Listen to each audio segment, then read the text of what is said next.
नमस्कार मित्रांनो, महाराष्ट्र अकॅडमीच्या युट्यूब चॅनलवरती सर्वांचं स्वागत आहे। रिटायरमेंट नंतर अग्निवीरांचं काय, असा प्रश्न जवळपास सर्वच भारतीयाला पडलेला आहे। त्याचबरोबर प्रत्येक त्या सैनिकाला पडलेला आहे। तो सैनिक आज खंबीरपणे अग्निवीर म्हणून आपल्या देशासाठी लढतोय। आता बघा 2022 मध्ये अग्निपथ योजना सुरू झाली होती, त्यानुसार 2026-27 मध्ये पहिल्या भरतीचे विद्यार्थी आता रिटायर होणार आहे। आता हे जे काही रिटायर होणारे अग्निवीर सैनिक आहे त्या सैनिकांसाठी नेमकं पुढे काय अपॉर्च्युनिटीज असणार आहे, कोणकोणत्या क्षेत्रामध्ये काय काय संधी असणार आहे, मग वेगवेगळ्या भरतीमध्ये त्यांना किती टक्के जागा राखीव असतील। आता तुम्ही वेगवेगळ्या बातम्या ऐकल्या असतील की अग्निवीरांना परमनंट केलं जाणार आहे। मग खरंच परमनंट केलं जाणार का, मग किती अग्निवीरांना, किती टक्के अग्निवीरांना परमनंट ठेवलं जाणार आहे। त्याचबरोबर वेगवेगळ्या क्षेत्रांमध्ये त्यांना नोकरीच्या संधी सुद्धा उपलब्ध करून देणार आहे, अशा बऱ्याचशा बातम्या तुमच्या कानावरती आल्या असेल। मग नेमकं ते क्षेत्र कोणकोणतं आहे आणि किती टक्के जागा त्यांना आरक्षित ठेवल्या जाणार आहे, त्यांची निवड प्रक्रिया काय असणार आहे, या सगळ्या गोष्टी आपण आजच्या व्हिडिओमध्ये बघणार आहे। त्यामुळे संपूर्ण व्हिडिओ व्यवस्थित बघायचा आहे आणि प्रत्येक त्या विद्यार्थ्याला हा व्हिडिओ शेअर करायचा आहे जो अग्निवीर भरतीची मनापासून तयारी करतोय, रात्रंदिवस मेहनत करतोय आणि अग्निवीर मध्ये सिलेक्शन झालेल्या विद्यार्थ्याला सुद्धा हा व्हिडिओ शेअर करायचा आहे, जेणेकरून रिटायर झाल्यानंतर ह्या ज्या काही वेगवेगळ्या क्षेत्रातल्या संधी आहे त्या संधीचा फायदा त्या सर्व अग्निवीरांना त्या ठिकाणी होणार आहे। आता बघा 2022 मध्ये अग्निपथ योजना सुरू झाली होती, त्यानुसार 2026 म्हणजे आताचं जे काही चालू असलेलं वर्ष आहे त्या वर्षामध्ये किंवा येणाऱ्या थोड्या दिवसामध्ये त्या ठिकाणी पहिल्या भरतीचे अग्निवीर सैनिक आपले निवृत्त होणारे, रिटायर होणारे। मग हे जे काही रिटायर होणारे सैनिक आहे त्या सैनिकांचा विचार करून केंद्र सरकारनं, त्याचबरोबर वेगवेगळ्या राज्यातल्या राज्य सरकारनं वेगवेगळे निर्णय घेतलेले, वेगवेगळ्या समित्या स्थापन केलेल्या आहे की आपल्याला ह्या अग्निवीरांना रोजगाराची संधी उपलब्ध करून द्यायची। आता बघा अग्निवीर झाल्यानंतर आपण 4 वर्ष सेवा देत असतो। हे 4 वर्ष सेवा दिल्यानंतर काय होत असतं त्या ठिकाणी, तर 25% अग्निवीरांना परमनंट केलं जात असतं, बाकीच्या 75% अग्निवीरांना त्या ठिकाणी निवृत्त केलं जात असतं, रिटायर केलं जात असतं। मग ह्या सर्व विद्यार्थ्यांचा विचार करून केंद्र सरकार आता चांगल्या प्रकारे त्या ठिकाणी वेगवेगळ्या क्षेत्रांमध्ये संधी उपलब्ध करून देते, त्याबद्दलच आपल्याला आज डिटेलमध्ये माहिती घ्यायची आहे। आता बघा ज्या विद्यार्थ्यांना अग्निवीर भरतीची तयारी करायची असेल, कारण अग्निवीर भरती ही बेस्ट भरती आहे माझ्या मते, आणि तुम्हाला सुद्धा या अगोदर सांगितलेले की अग्निवीर ही भरती बेस्ट का बरे, कमी वयामध्ये नोकरी मिळणारे, भरपूर सारे अपॉर्च्युनिटीज असणारे, त्यासाठी मन लावून तुम्ही तयारी केली पाहिजे। आणि तयारी मन लावून करायची आहे तर तुमच्यासाठी सगळ्यात महत्त्वाचं मार्गदर्शन असतं, योग्य नियोजन असतं, योग्य तयारी असते। त्यासाठी मराठी माध्यम मधली आपली ही अग्निवीरची बॅच आहे, मराठीमधून पेपर देता येत असतो। आपली मातृभाषा मराठी आहे म्हणून आपल्याला मराठीमध्ये पेपर देणं कधीही सोपं जाणार आहे, त्यामुळे मराठी माध्यम मधून ही बॅच काढलेली आहे। या बॅच मध्ये सगळी टीम तुम्हाला अनुभवी शिकवायला, त्याचबरोबर मी स्वतः सुद्धा शिकवायला असणार आहे। आर्मी अधिकारीसाठी जो काही एनडीएची परीक्षा घेतली जात असती, ती एनडीएची परीक्षा पास करून त्या पदासाठी जो इंटरव्ह्यू घेतला जात असतो 5 दिवसाचा, तो इंटरव्ह्यू मी दिलेला आहे। सांगण्यात मोठेपणा नाही आहे, फक्त तुम्हाला सांगायचं आहे की सगळी जी काही टीम आहे तुम्हाला शिकवायला असणारी ती खूप अतिशय अनुभवी असलेली टीम आहे, म्हणजे या टीमच्या माध्यमातून तुम्ही नक्कीच अग्निवीर भरतीमध्ये सिलेक्शन मिळवू शकतात। ऑफर चालू आहे सध्या बॅच वरती, या बॅच मध्ये तुम्हाला सराव टेस्ट सुद्धा आपण देणार आहे, त्याचबरोबर सध्या फ्री मध्ये लेक्चर चालू आहे, मार्गदर्शन कशा प्रकारे तयारी करायची, कशा प्रकारे तुम्ही नियोजन केलं पाहिजे, सिलेक्शन मिळवण्याचा मंत्र तुम्हाला बॅच मध्ये सांगला जातोय। त्यामुळे व्यवस्थित मंत्र म्हणजे आपले ते वाले मंत्र नाही, फक्त नियोजन कशा पद्धतीने करायचं, कशा पद्धतीने आपली तयारी आपण केली पाहिजे, कोणत्या विषयाला किती वेळ दिला पाहिजे, सध्या हे सगळं फ्री मध्ये चालू आहे। फ्री मधले डेमो लेक्चर सध्या बघा, ते आवडले तर नक्की तुम्ही त्या ठिकाणी बॅच घेऊ शकतात। त्याचबरोबर अग्निवीर भरतीचं देशामधलं नंबर 1 पुस्तक आहे, अग्निवीर भरतीमध्येच नाही तर ज्या वेगवेगळ्या आर्मी एक्झाम होतात त्या आर्मी एक्झाम मध्ये आपलं पुस्तक 1 नंबर आलेलं आहे बघा, बेस्ट सेलर, ते पण देशामध्ये।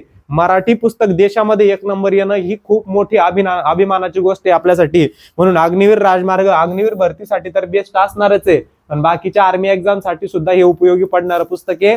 सध्या अमेझॉनला सुद्धा या पुस्तकावरती ऑफर चालू आहे, 250 रुपयापर्यंत तुम्हाला जवळच्या दुकानामध्ये किंवा अमेझॉन वरती हे पुस्तक मिळून जाणार आहे। अग्निवीर राजमार्ग म्हणून महाराष्ट्र पब्लिकेशनचं पुस्तक आहे बघा, सगळे विषय तुम्हाला डिटेलमध्ये दिलेले, हे सगळे एकदम सुटसुटीत पद्धतीने आवश्यक त्या ठिकाणी इमेजेस ऍड केलेला आहे। एकदा व्यवस्थित जवळच्या दुकानात जाऊन पुस्तक बघा, अग्निवीर भरतीसाठी खरंच हे पुस्तक वरदान ठरणार आहे असं तुम्ही समजू शकतात।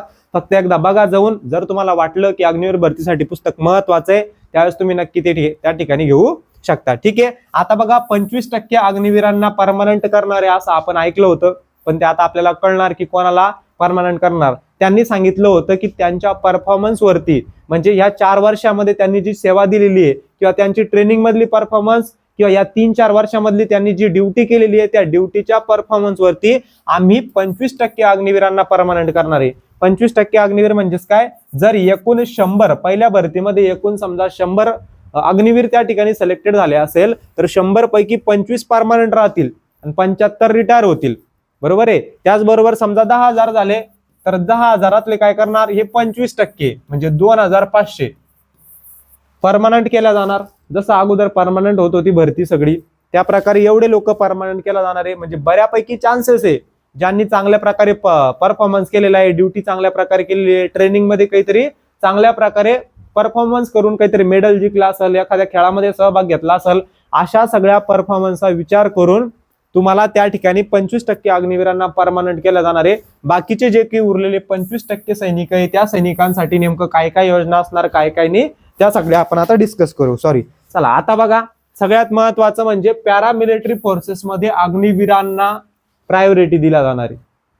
पॅरामिलिटरी फोर्सेस म्हणजेच काय, जवळपास आता बघा याच्यामध्ये वेगवेगळ्या फोर्सेस असतात. बीएसएफ झालं, सीआरपीएफ झालं, आयटीबीपी झालं, बरोबर आहे. त्यानंतर एसएसबी झालं. ह्या सगळ्या ज्या काही पोस्ट आहे बघा, या सगळ्या पोस्ट आपण असं म्हणू शकतो की ह्या पोस्टवरती जे सैनिक काम करताय ते सुद्धा देशाचंच रक्षण करताय ना. बीएसएफचं काम काय असतं, बॉर्डर सिक्युरिटी फोर्स. बॉर्डर म्हणजे बॉर्डरवरती तैनात असलेली फोर्स आहे, म्हणजे आपल्या बॉर्डरसाठी काम करताय. जे अग्निवीर सैनिक काम करताय, जे आपले भारतीय इंडियन आर्मी मधले सैनिक काम करताय, तेच बीएसएफ वाले करताय. सीआरपीएफ वाल्यांचं काम काय, समजा जवळपास दंगे वगैरे सोडवणं इकडचे तिकडचे, ते पण सैनिकांचंच काम आहे समजा. पण सगळ्यात महत्वाचं आयटीबीपी. आयटीबीपीचे जे काही सैनिक आहे ते सैनिक सुद्धा कुठं ड्युटी देत आहे, बॉर्डरवरती.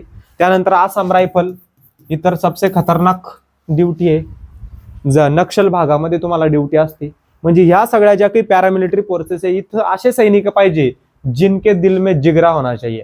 क्या होना चाहिए, दिगरा होना चाहिए. जिगरा, दिल नहीं होना चाहिए. दिल कमजोर होता है तो क्या होता है, सगळ्यांना माहिती आहे क्या होता है, बरोबर आहे. म्हणून जिगरा होना चाहिए की असे सैनिक जे आपल्या सीमेचं रक्षण चांगल्या पद्धतीने करतील, आपल्या देशाचं रक्षण चांगल्या प्रकारे करतील, अशा सगळ्या पॅरामिलिटरी फोर्सेस मधले सैनिक जवळपास असतातच. म्हणून जवळपास या सगळ्या ज्या काही पॅरामिलिटरी फोर्सेस आहे, या पॅरामिलिटरी फोर्सेस मध्ये आरक्षण दिलं जाणार आहे अग्निवीरांना. आता तुम्ही मागं बातमी ऐकली असेल की बीएसएफ मध्ये 50%, ह्या भरतीपासून सांगता येत नाही, पण पुढची जी काही भरती येणार आहे आता 2026च्या भरतीपासून बीएसएफ मध्ये 50% जागा राखीव ठेवण्यात येणार आहे अग्निवीरांसाठी. म्हणजे बीएसएफच्या जर 14,000 जागा असतील, आता ह्या भरतीमध्ये त्यांनी जागा सध्या जाहिरातीमध्ये वाढवून दिलेल्या नव्हत्या एसएससीजीडीच्या, पण एसएससीजीडी मध्ये बीएसएफच्या ज्या काही भरत्या होत असतात, मागच्या वेळेस जर आपण बघितलं जवळपास 14-15,000 जागा बीएसएफच्या होत्या. म्हणजे या 14,000 जागांमधल्या 7,000 जागा कोणासाठी असणारी, फक्त अग्निवीरांसाठी. फक्त अग्निवीरांचं कॉम्पिटिशन अग्निवीरांसोबतच आलं. मग तिथं आपल्याला काय होणार, आपल्यासाठी चांगली अपॉर्च्युनिटी असणारी एक नोकरी मिळवण्याची, की 7,000 जागांमध्ये आपल्या अग्निवीरच असणार. मग त्या अग्निवीरांमध्ये जर आपलं थोडंसं आपला परफॉर्मन्स चांगला असला, अभ्यास चांगला असला, तर नक्की आपलं सिलेक्शन होणार आहे. आणि अग्निवीरांना कोणतंही फिजिकल द्यावं लागणार नाही, कोणतंही मेडिकल द्यावं लागणार नाही. फक्त त्यांच्यासाठी महत्वाचं काय असणार, एक्झाम. फक्त तेवढी एक्झाम द्यावं लागणार आणि तिथं तुमचं IQ लेवल महत्वाचं असणार आहे, अभ्यास महत्वाचा असणार आहे त्या ठिकाणी, ठीक आहे. पण जवळपास अग्निवीर असणारच किती पहिल्या भरतीसाठी, जवळपास तेवढेच असणारे 10-12,000 15,000. त्यातले एवढे सिलेक्टेड होणं म्हणजे खूप महत्वाची व मोठी गोष्ट आहे. आलं काही की तर म्हणतील की आम्हाला पॅरामिलिटरी फोर्सेस मध्ये जायचं नाहीये, किंवा आम्ही कटाळलो बाबा, आता आम्हाला तिकडं जाणं, फॅमिली सोडून राहणं, अशा भरपूर साऱ्या गोष्टी असतात. रियालिटी येते की बायकोला सोडून कोणाला राहावं वाटत नसतं, फॅमिलीला सोडून कोणाला राहावं वाटत नसतं. म्हणून म्हणलं जात असतं की तो सैनिक आहे, तो सैनिक खूप मोठा त्याग देत असतो. आपल्या फॅमिलीला सोडून राहणं, परिवाराला सोडून राहणं सोपी गोष्ट नसते. म्हणून तो सैनिक कधीही आपल्या देशासाठी बेस्ट असला पाहिजे आणि नेहमी तो बेस्ट असणारच आहे, ठीक आहे. आणि तुम्हाला स्वतःवरती गर्व असला पाहिजे की पुढे जाऊन आपण अग्निवीर होणार आहे, देश सेवेसाठी काम करणारे, या देशासाठी आपण लढणारे, ठीक आहे. मग या सगळ्या ज्या काही पॅरामिलिटरी फोर्सेस आहे, या फोर्सेसमध्ये जे काही अग्निवीर आहे त्या अग्निवीरांना रिझर्वेशन देण्यात येणार आहे. आता बीएसएफ मध्ये 50% तर ऑलरेडी दिलेलेच आहे, त्याचबरोबर सीआयएसएफ मध्ये सुद्धा देण्याची त्यांनी घोषणा केलेली आहे.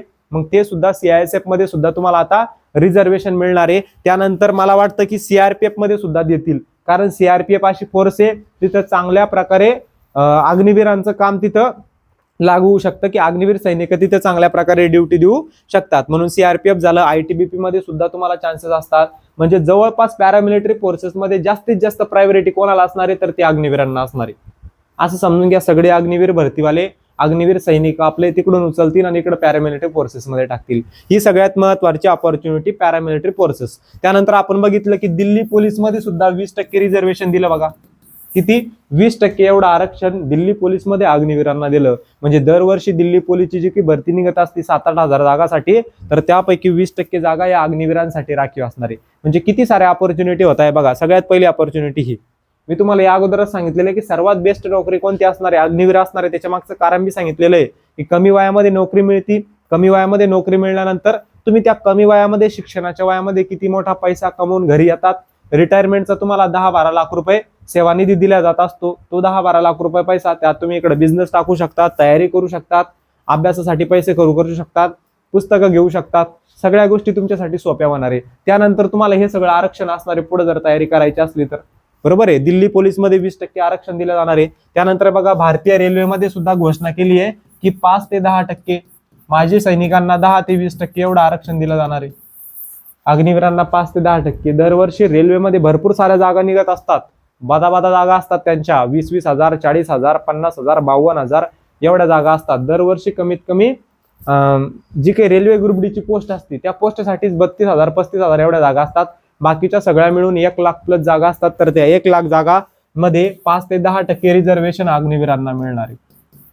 म्हणजे ही एक भारतीय रेल्वेमध्ये त्यांना अपॉर्च्युनिटी असणार. त्याच्यानंतर राज्यामध्ये सुद्धा राज्यानं त्या ठिकाणी विचार करणं सुरू केलेलं आहे की वन भरतीमध्ये सुद्धा यांना आरक्षण आपण देऊ शकतो. म्हणजे अग्निवीर सैनिकांना वन भरती जी होत असती त्या वन भरतीमध्ये सुद्धा त्यांच्यासाठी काही जागा आपण राखीव ठेवू शकतो. येणारी वनरक्षक भरती लवकरच येणार आहे. त्या भरतीसाठी सुद्धा त्यांना काय असू शकतं? आरक्षण असू शकतं. त्यानंतर ज्या गृहरक्षक दल आहे भारताचं म्हणतो आपल्या राज्याचं, त्या राज्यामध्ये सुद्धा वेगवेगळ्या अपॉर्च्युनिटीज त्यांना असणार आहे. पोलीस भरतीमध्ये एवढी सगळी 15 ते 20 हजार जागांसाठी पोलीस भरती होत असते. तर त्या पोलीस भरतीमध्ये सुद्धा यांना जवळपास आरक्षण दिलं जाणार आहे. त्यासाठी त्यांनी समिती नेमलेली आहे. त्यावर चर्चा चालू आहे. त्यांचे विचार विनिमय होतील. आणि ह्या सगळ्या गोष्टी झाल्यानंतर काय होतील? तर अग्निवीरांना कोणत्या तरी म्हणजे जवळपास या 3 ते 4 डिपार्टमेंटमध्ये नक्कीच त्या ठिकाणी रिझर्वेशन देण्यात येणार आहे. इतर वेगवेगळ्या अजून भरपूर साऱ्या ज्या स्टेट आहे, आता मी राज्याचं सांगितलं फक्त आपलं महाराष्ट्राचं, तर वेगवेगळे जे काही स्टेट आहे वेगवेगळ्या स्टेटमध्ये सुद्धा त्यांना नोकरीची संधी उपलब्ध करून देण्यात येणार आहे. म्हणून तुम्हाला सांगितलं की बऱ्याच जणांच्या मनामध्ये जो प्रश्न होता की रिटायरमेंट नंतर नेमकं अग्निवीरांचं काय होणार, तर त्या अग्निवीरांसाठी, त्या अग्निवीर सैनिकांसाठी या सगळ्या अपॉर्च्युनिटीज उपलब्ध असणार आहे. लवकर लक्षात ठेवायचंय की बाबांनो, एवढ्या अग्निवीरांना परमनंट केलं जाणार. बाकीचे जे काही 75% उरलेले सैनिक जे रिटायर होणार आहे, त्या रिटायर झालेल्या सैनिकांना BSF मध्ये, CRPF मध्ये वेगवेगळ्या फोर्सेसमध्ये आरक्षण दिलं जाणार आहे. अगोदरच त्यांनी BSF मध्ये 50% आरक्षण देणार हे तर फिक्स केलंय. आणि बाकीच्या जे काही पॅरामिलिटरी फोर्सेस आहे, CISF झालं, CRPF झालं, ITBP, SSB, AR झालं, या सगळ्या फोर्सेसमध्ये सुद्धा त्यांना आरक्षण देण्यात येणार आहे चांगल्या प्रकारे. म्हणजे इथे एक संधी उपलब्ध झाली. दिल्ली पोलीसमध्ये 20% एवढं आरक्षण येणार. दिल्ली पोलीसनं हा निर्णय घेतला तर आपलं राज्य पोलीस का बरं नाही घेऊ शकत? नक्कीच येणाऱ्या काळामध्ये ते सुद्धा होणार आहे. किंवा एक गोष्ट ही पण होऊ शकते की सगळे जे काही अग्निवीर आहे त्यांना परमनंट सुद्धा केलं जाऊ शकतं. आता बघा इराण इस्रायलचं युद्ध चालू आहे. युद्धाची स्थिती सगळीकडे तयार झालेली आहे. म्हणून आपल्या सगळ्यात महत्वाची प्रॉपर्टी आपल्या देशासाठी प्रायोरिटी प्रॉपर्टी सगळं जे काही असो ते कोण असणार आहे, तर सैनिक असणार आहे. कारण सैनिक जर सीमेवरती उभे राहिले खंबीरपणे त्यावेळेसच आपला देश सुरक्षित राहील ना. त्यामुळं जवळपास सगळे जे काही अग्निवीर आहे त्यांना परमनंट सुद्धा केलं जाऊ शकतं किंवा अजून जागा वाढवल्या जाऊ शकतात. या सगळ्या गोष्टी फ्युचरमध्ये होणार आहे. त्यामुळे लक्षात ठेवा, अग्निवीर भरती इज द बेस्ट भरती. म्हणून अग्निवीर म्हणून सिलेक्शन झालेल्या विद्यार्थ्यांसाठी ही तर खूप चांगली गोष्ट असणार आहे की वेगवेगळ्या क्षेत्रामध्ये अपॉर्च्युनिटीज भेटताय. त्याचबरोबर अग्निवीरची तयारी करणाऱ्या विद्यार्थ्यांसाठी सुद्धा खूप महत्त्वाचं असणार आहे. जे विद्यार्थी मन लावून तयारी करताय, खूप चांगल्या प्रकारे तयारी करा. 1 ते 15 जून दरम्यान तुमची परीक्षा होणार आहे. या भरतीमध्ये सिलेक्शन झाल्यानंतर सगळं आपलं आयुष्य बदलून जाणार आहे. त्या सगळ्या गोष्टी मी तुम्हाला सांगितलेल्या आहे की आपलं सिलेक्शन मिळवणं किती गरजेचं असतं, किती महत्वाचं आहे. सगळे लोक वेटिंगला असतात की आपलं सिलेक्शन झालं पाहिजे. आपले आई वडील आपल्यासाठी रात्रंदिवस मेहनत करत असतात. जिस दिन तुम सफल होगे उस दिन सबसे बड़ी खुशी किसको होगी, तर वो तुम्हारे माँ बाप को होगी. सगळ्यात महत्वाची गोष्ट आहे. आणि त्या 2 व्यक्तीसाठी आपल्याला लढायचंय, झगडायचंय, मेहनत करायची आणि अग्निवीर भरतीमध्ये नक्की सिलेक्शन मिळवायचं आहे. ठीक आहे, आली गोष्ट लक्षामध्ये. तुम्हाला पुस्तकाबद्दल आणि बॅचबद्दल अगोदरच मी सांगितलं. अग्निवीर भरतीची मराठी माध्यम मधली ही बॅच आहे. सगळे शिक्षक वृंद अनुभवी या बॅच मध्ये शिकवायला. सध्या बॅच वरती ऑफर चालू आहे, 80% एवढं डिस्काउंट आहे. 1000 रुपयाची बॅच फक्त 200 ला मिळणार आहे. पण सगळ्यात महत्वाचं, हे पुस्तक तुमच्याकडे असणं गरजेचं आहे, म्हणजे गरजेचं आहे. कारण मराठी माध्यम मधलं यशाचा हा राजमार्ग आहे. या पुस्तकामध्ये सगळे विषय बेसिक टू ऍडव्हान्स व्यवस्थित परीक्षाभिमुख तुम्हाला दिलेले आहे. जेवढं परीक्षेसाठी महत्वाचं असतं तेवढंच याच्यामध्ये दिलेलं आहे, बाकीचा फापट पसारा दिलेला नाही. त्यामुळे जवळच्या दुकानात जाऊन हे पुस्तक तुम्ही नक्की बघू शकता. आवडलं तर नक्की घेऊ शकता. हा व्हिडिओ प्रत्येक त्या अग्निवीर भरतीची तयारी करणाऱ्या विद्यार्थ्याला सेव्ह करायचा, शेअर करायचा आहे. त्याचबरोबर अग्निवीर मध्ये सिलेक्शन झालेले जे आपले रिस्पेक्टेड सैनिक आहे त्या सैनिकांना सुद्धा हा व्हिडिओ शेअर करायचा आहे, लाईक सुद्धा करायचा आहे. आणि अशाच माहितीसाठी आपल्या चॅनलला सबस्क्राईब सुद्धा करून ठेवायचे. जय हिंद.